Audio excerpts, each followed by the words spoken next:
Ablorde, welcome. Thanks for having me. No, I really appreciate you joining. And I'm very appreciative of Tom Kirby introducing us when he did.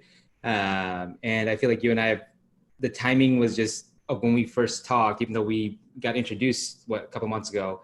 It was after everything that happened to George Floyd. So I appreciate you joining this. And first of all, can you just give us a background on you in terms of your education and your current role? Yeah, sure. So quickly, everyone, my name is Ablorde, a co-founder and CEO of a company called 4 based here in Chicago. Before then, I actually was lucky enough to be a VC here in town, working at Pritzker Group. And then to your education point, I did my undergrad at Harvard University. Guess that was close to 10 years ago, which feels like it was much longer ago, which is crazy.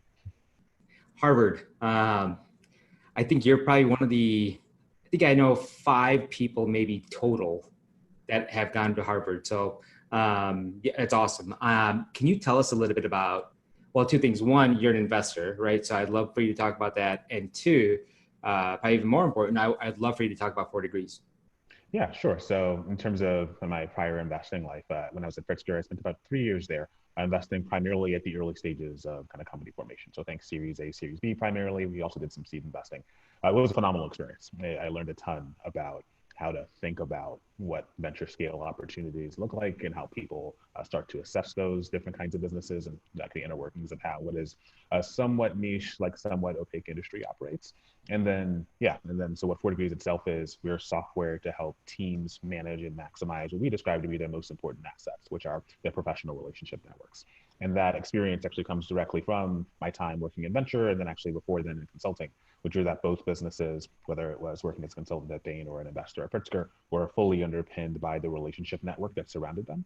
And yet the products and tools that existed didn't really have an understanding of just how important or how critical those relationships were to essentially every facet of the business. And so we saw an opportunity to build intelligent software that was focused on like capturing that network automatically and then harnessing it and leveraging it to help teams accomplish their core goals. Got it.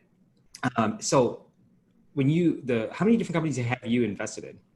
Geesh, it's an interesting question. I feel like it was probably participated in some form or fashion in about maybe 15-ish investments over my time at Pritzker, maybe a little bit more, maybe closer to 20. Got it. Okay.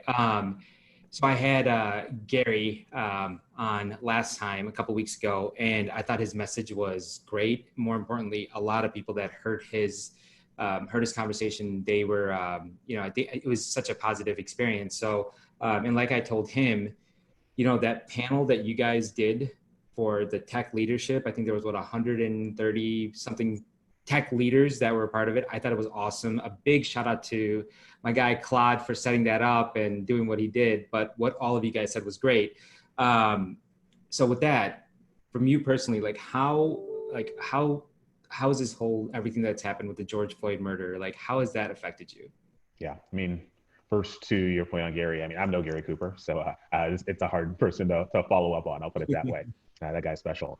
In terms of my feelings on this, I mean, it's a very complex moment for me, right? So on the one hand, uh, I feel incredibly sad, right? This was a person who was doing nothing wrong and was killed by police, and not killed, really murdered by police in such a public and dramatic way. And part of the sadness for me is he was on camera, right? And so because he was on camera, all this was captured on camera, we were all able to see it and it galvanized action. But he wasn't the first. I mean, even earlier that month, there were two other people, so Ahmaud Arbery and Breonna Taylor, who were killed, like murdered by police, and who didn't receive the same level of kind of empathy or of rage that I think has now kind of taken hold. And before them, there are thousands of others who had the exact same story or very similar stories, whose whose lives at least haven't been reflected in or haven't been kind of recognized in the same way. And so all of that like creates like a level of sadness in me for sure that people's lives have been lost and continue to be lost in this way. I guess another feeling around this is a level of hope because we actually are having this conversation now. And historically, this is a conversation we haven't had. Like people would get killed by police, nothing essentially would happen in the public consciousness. The policemen who did that, or women who murdered those people would generally get off scot-free, and we would all go about our daily lives. And so the fact that we're examining this not only in a criminal justice context, which I think in my mind is like the bottom rung of Maslow's hierarchy, like don't kill people, Yes. Yes. but also in all other facets of our society where systemic racism has been, and continues to be a way that has limited the number of Black people in technology, or Black people who are in the CFO suites of companies, as we were describing earlier, is a conversation that we should have always been having, and at least or should have been having at the same level of volume we're having today. And so the fact that we are, at least now, gives me some level of hope. The third is maybe on like the level of tiredness, both tired that this is continuing to happen, but also tired in that I feel like there is this special moment to make change, right? Like the fact that we are having this conversation now, that there's awareness now, means that it's incumbent on those of us who care to take advantage of this moment, or to use this moment as an opportunity to create institutions and I don't know, new structures that will live longer than people's awareness on this issue will be. And so we all have to sprint as hard as we can to making that happen. But at the same time, like I still have a company to run, right? As is Gary and as is everyone else. And so like, and it's not like investors 12 months from now or 18 months from now are going to be like, oh, if Wordiviews didn't perform, which lucky enough we are performing, but like if Wordiviews didn't perform, they'd be like, oh, you were working on all these things related to, making, this, whether the tech community specifically or the world more broadly, a better place for people like you to live in.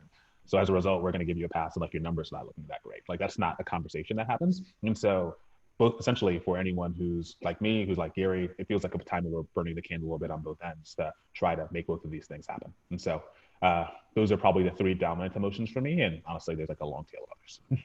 Got it. No, that makes sense. You absolutely have a business to run. So, and obviously you guys are doing some really good things right now, which is great.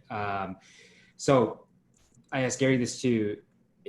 What advice do you have for other Black men and women that want to be entrepreneurs, especially in tech? Yeah, it's a good question. I think first, there actually are a lot of Black men and women who are entrepreneurs today. But generally outside of the technology sphere, although we have plenty of them there. But I'd say Black men and women are some of the most entrepreneurial like cohorts of people in the US, full stop, and have kind of been forced to be. Within tech specifically, a few pieces of advice. The first is I'd find your tribe. Like there are other people in technology, I'm happy to be one of them. I imagine Jerry might be too, who look like you, who have stories that rhyme somewhat with yours, and who maybe at different points in that journey, who you can kind of lean on for advice, for kind of connectivity to people. I've certainly benefited a lot from that, having a community of folks who have been able to help guide me throughout the process of, we're still very much in the early stages of company building. And that's something I'd love to be able to pass along. But I don't think without that group of people, we would be where we are today, or maybe even like here as a company. And so I would take that as a key number one, is find a tribe of people who are who you maybe vibe with and who you think can help advance the journey. The second thing is to essentially not give up. And I think it's Paul Graham who says that most companies like don't make it, or at least most companies fail because the founders give up. And there are lots of good reasons, or lots of reasons to give up. And I think being a Black entrepreneur in tech, and maybe those reasons become compounded, right? Because access to capital is harder. Maybe getting the first few people to join you on the mission can be more difficult. And so all of those are great reasons to put things aside.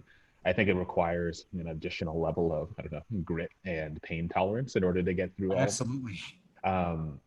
But at the end of the day, hearing the stories of other people who've gone through some of these kind of near-death experiences, at least for me, is always a good like indication, reminder that you keep pushing. And if you refuse to throw in the towel, that eventually you're going to get somewhere that's interesting. And so those are probably my two primary pieces of experience. One, maybe, no, my primary pieces of advice, I should say. So one, more focused on Black entrepreneurs in general, find your tribe. And then the second, more broad. Got it. Perfect. Well, I think we're just at that 10-minute mark. So really appreciate you coming on. And honestly, I really appreciate everything that you've been doing since everything happened. And I'm absolutely looking forward to getting to know you a lot better too. Yeah, likewise. I'm looking forward to it. Thanks.